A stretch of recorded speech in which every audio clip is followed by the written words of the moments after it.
જોઈને વરસાદનું વેશ પહેરવાનું બહુ જ મન થાય છે. પણ આ શું?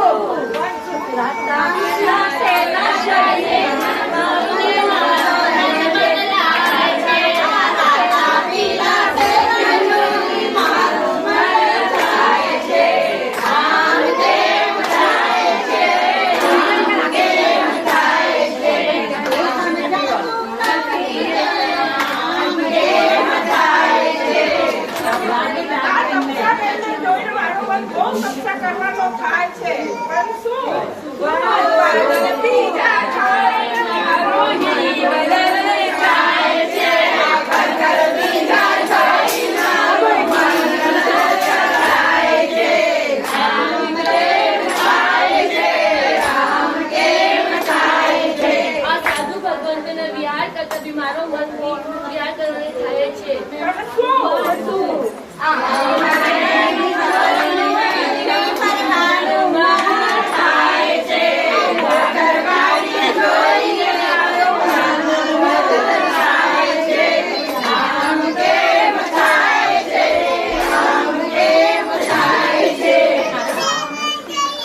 ભગવાનને જોઈને ગરમ પાણી પીતા જોઈને મારું પણ મન ગરમ પાણી પીવાનું થાય છે.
વૈરાગ્ય પણ આપણને આવ્યો નથી માટે હવે આ બધું થાય છે. હવે આપણને સમજાવી ગયું છે. આપણને આટલા દિવસ કેમ સમજાતું નથી?